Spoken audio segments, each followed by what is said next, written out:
Right, so in this video, I want to show us or teach us how to handle some customers' measurements. There are some measurements of guys that you will see that if you look at them, they don't look big, but when you measure them, they are actually big, especially those that had a kind of a protruding buttocks at the back.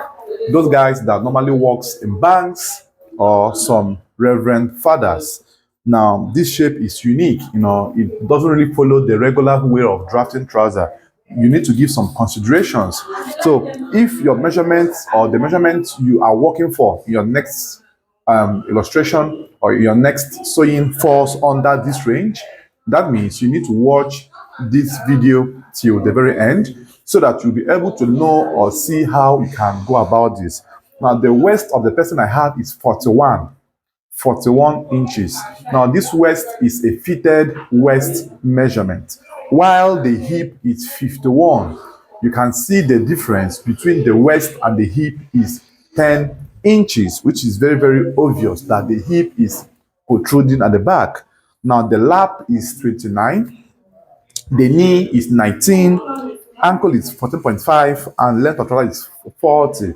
Now, these measurements, the rest of the measurements are regular, but the hip and the waist is outrageously different.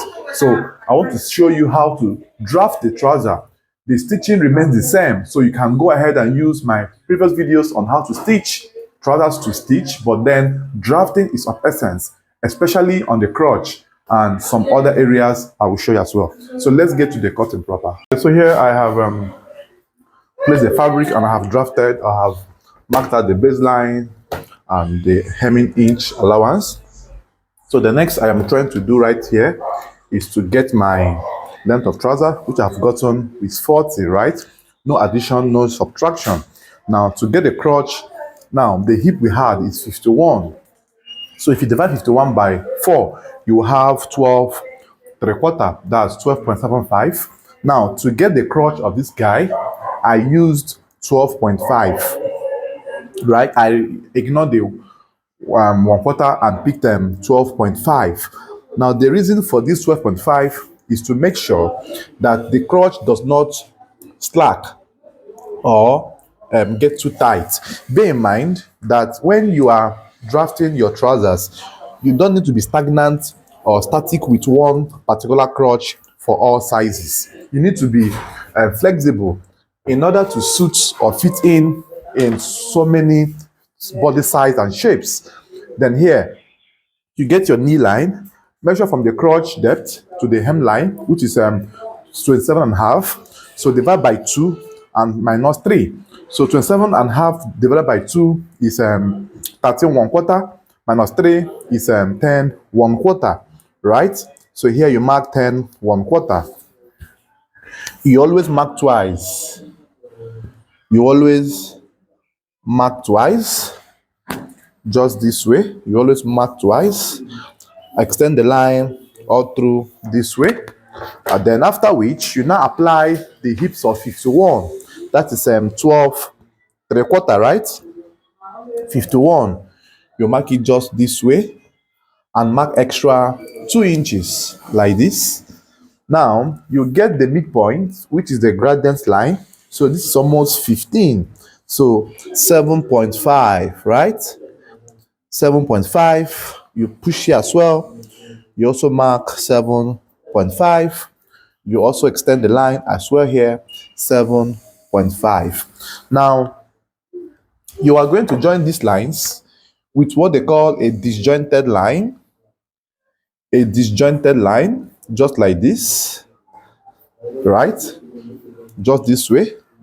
Now, after which, the next you do is to now in this drafting, when you are cutting or drafting, the knee is 19, but I'm going to make it 20. I'll use 20 in drafting. So 20 divided by 2 is 10, by 2 again is 5.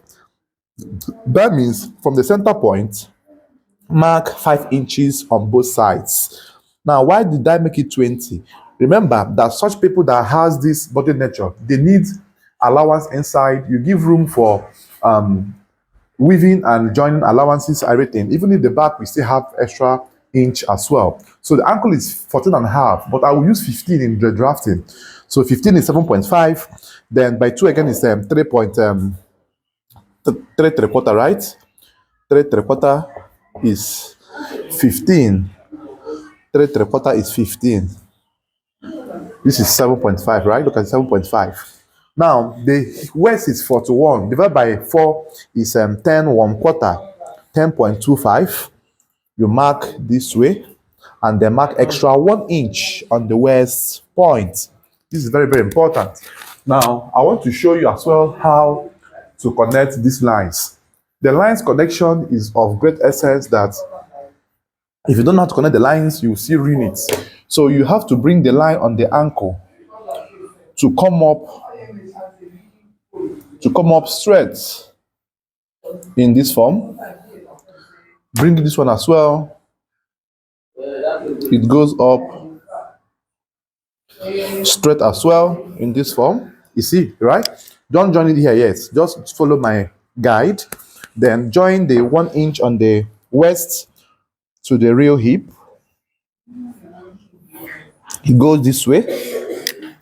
And after which, you use your hip curve and then blend this line from here. Make sure it's, perfectly going to cover whatever you have drafted out there. And then turn here as well and gently blend this line to go here this way, and then take it up from there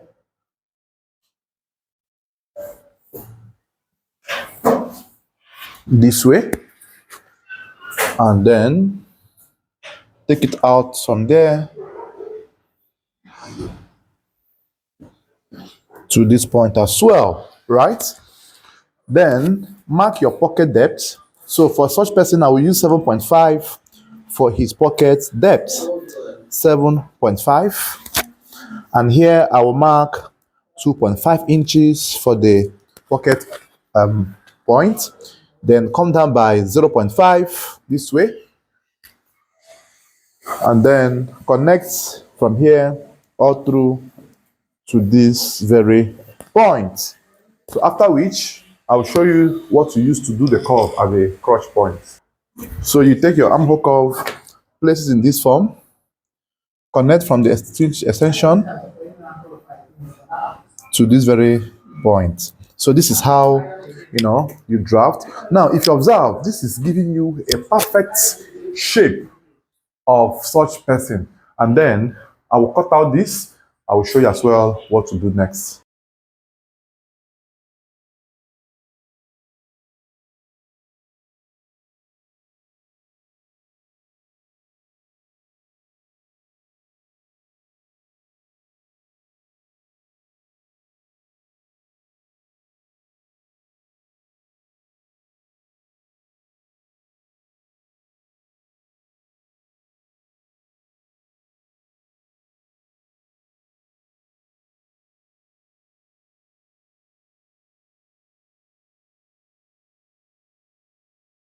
Okay, so here we want to draft the back panel. Now, don't mind that I did not continue with the sides.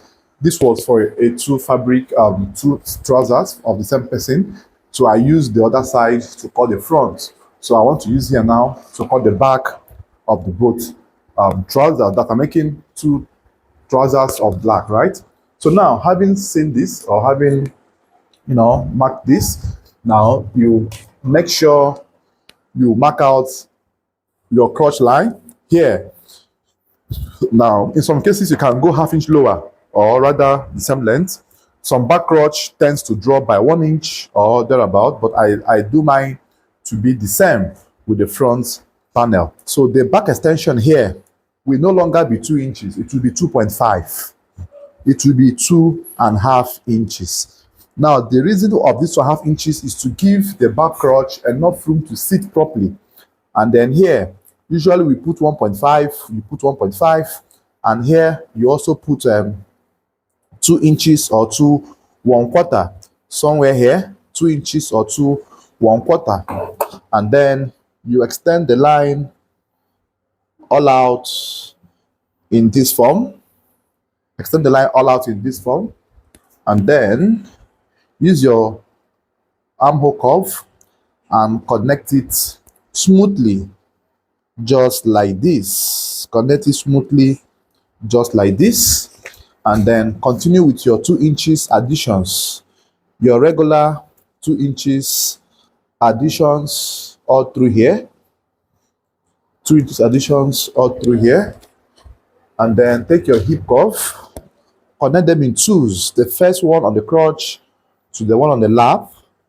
Connect this one to the second one, second to third, and the third to last, just this way. And the back raising must be raised by 2 inches as well. You raise here by 2 inches, and then you connect it from here to this very point. So it goes all through this way. So this is how you draft the back panel of your male trouser. Those guys that do have a protruding hip, it's still similar. The few things I showed you guys here is the crotch extension, which is 2.5, and how to properly get the crotch of the front panel. So you cut out all of this. So like I said, please, the sewing is the same. So, most times I show more of drafting, cutting on my channel. So anything that I have not shown the sewing, just go through my previous videos. You will see a video I made on how to sew an English trouser. It's still the same sewing. The different thing here is the cutting, which I have explained in this particular video. So the components of the trousers are still the same, right? So the components are still what? The same.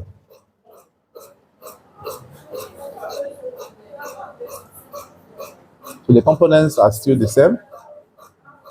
So that is how you cut it.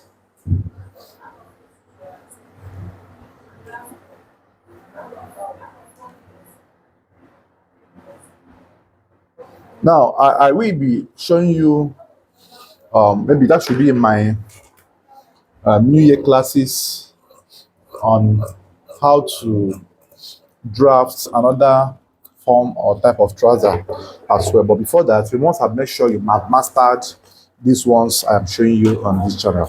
So thanks for watching. This is how you cut both the front and the back panel.